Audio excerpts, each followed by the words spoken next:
자, 그 다음에 지금까지는 이제 소속물의 승계 부분을 말씀드렸고요.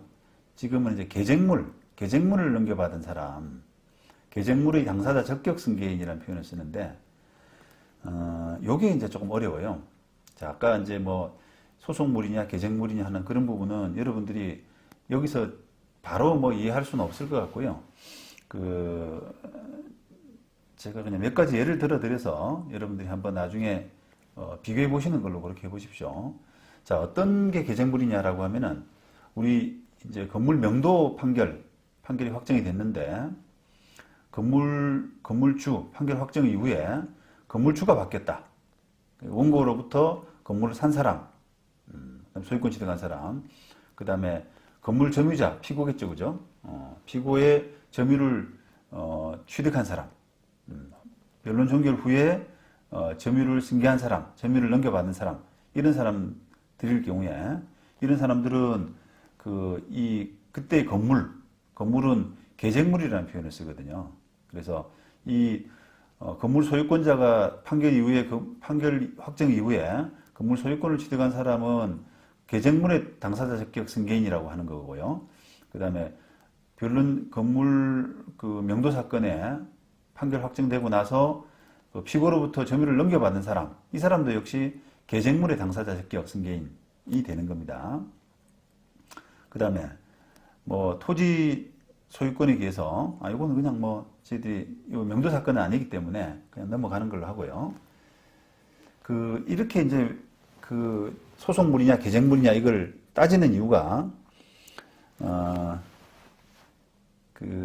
계쟁물에 관한 당사자 적격 승계의 경우에는 이게 이론들 간에 학설들 간에 조금 차이가 있는데, 일단 대법원이 지금 대법원 판례로 되고 있는 이 구이론을 여러분들이 중점적으로 좀 보셔야 되는데, 이런 아까 명도 사건에서 건물 소유권 판결 확정 이후에 명도 판결 확정 이후에 건물 소유권을 넘겨받는 사람, 또 피고로부터 점유를 넘겨받는 사람, 이런 사람에 대해서 이런 사람이 승계인이 될 수가 있느냐, 판결의 승계인이 될 수가 있느냐라고 하는 부분에서 구이론은 청구의 어떤 실체법상의 성격을 승계인인지 여부 판단에 참작을 하고 있습니다.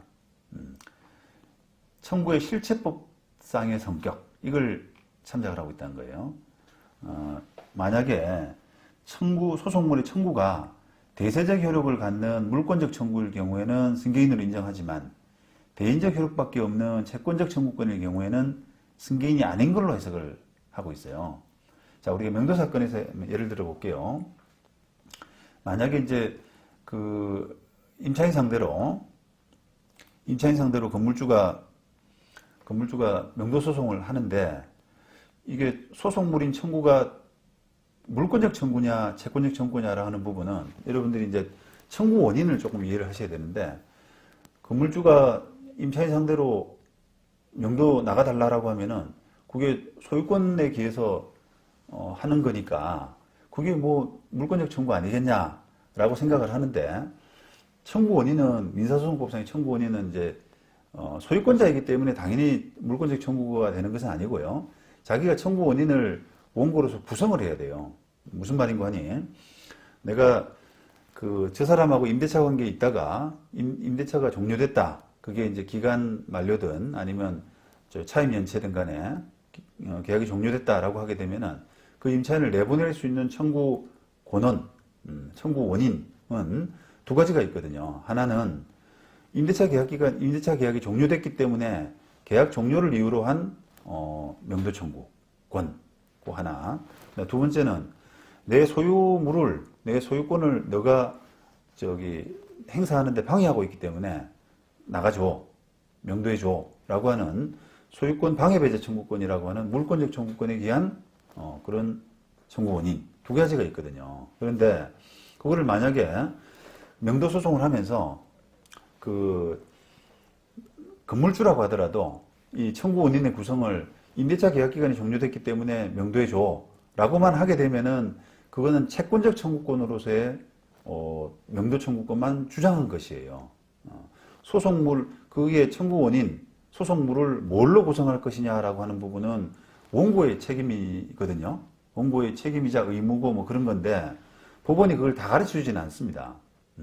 그런데 만약에 자기가 소유권이 있음에도 불구하고 소유권 방해배제 청구권에 기한 명도 청구를 하지 않고 계약이 종료됐으니까 그냥 명도해줘 라고만 구성을 한다 그러면 법원 입장에서는 이게 채권적 청구권으로 구성하는 거구나 라고 해서 명도 판결을 내려주는데, 만약에 이제 그렇게 확정되고 나서 건물 소유권이 딴 사람한테 넘어갔다잖아요. 그러면 그 딴 사람, 넘겨받은 그 사람은 승계인이 아니라는 겁니다. 판결의 효력을 받을 수 있는 승계인이 아니라는 거예요. 왜냐?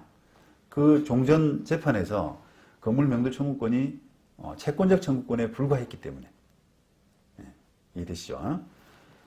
근데 만약 종전 재판에서 그 계약 종료, 임대차 계약 종료에 따라서 명도해 달라라는 것과 함께 그 다음에 내 소유권 방해배제 청구에 기해서도 나는 명도 청구한다라고 하게 되면은 그것은 하나는 채권적 청구, 하나는 물권적 청구로서 하고 있어서 나중에 건물 소유권 넘겨받은 사람, 그 사람은 물권적 청구에 기한 그 부분이 종전 재판에 있었기 때문에 그 사람은 승계인으로 인정받아가지고 저 임차인을 그 명도 집행할 때 승계 집행문을 받아서 간단하게 이제 집행할 수가 있다는 겁니다. 그런 이제 그 차이를 두고 있기 때문에 이게 이제 구이론이자 대법원 판례의 어떤 태도인데요. 이런 그 대법원 판례가 이런 채권적 청구권이냐 물권적 청구권이냐라고 하는 부분에서 이론적인 차이를 두고 있기 때문에 여러분들이 이제 그 부분을 염두를 좀 많이 두셔야 돼요. 어쩔 수 없습니다. 그래서 그런 시각으로 보겠습니다. 대법원 91년도 판결은 그 기존 점유자가 이제 원모 씨라는 사람인데요.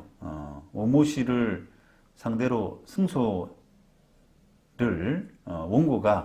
원고를 승소를 했는데 그 원모 씨로부터 점유를 넘겨받은 피고를 상대로 명도 소송을 했습니다. 명도 소송.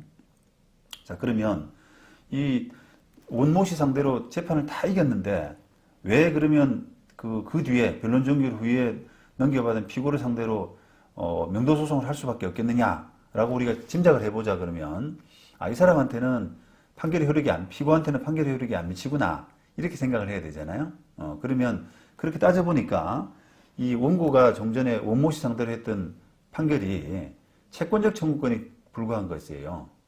채권적 청구권. 이 사람이 원고가 건물주가 아니라 임차인으로서 원모 씨한테 전대한 그런 관계거든요. 그러니까 그런 경우에는 그 명도 청구권 자체가 물권적 청구권에 의해서 나올 수가 없지 않습니까? 소유권이 없으니까. 그러니까 채권적 청구권에 불과한 거니까 이런 그 판결 확정 이후에 들어온 피고 상대로 집행을 하려 그러면 새로 판결 받아서 새로 명도 판결 받아서 할 수밖에 없다. 그런 겁니다. 자, 지금 이제 그런 의문이 들죠. 야, 그러면 이거 뭐 재판 언제까지 해야 돼? 이랬는데 우리가 아까 말씀드린 것처럼 점유이전 금지 가처분을 하면 돼요. 지금 이 사건에서도 비록 그 소유권은 없지만 그 임차인으로서 또 전대인으로서 명도 청구권이 있지 않습니까? 그러면 그 명도 청구권에 기한 점유이전료 가처분이 가능하거든요. 그래서 그걸 하두고 판결 받으면 그 가처분 결정 이후에 점유한 사람한테는 승계집행문이 가능한 거죠. 그죠? 그런 부분에서 이게 점유이전료 가처분의 그 기능, 효력이 참 중요한 겁니다.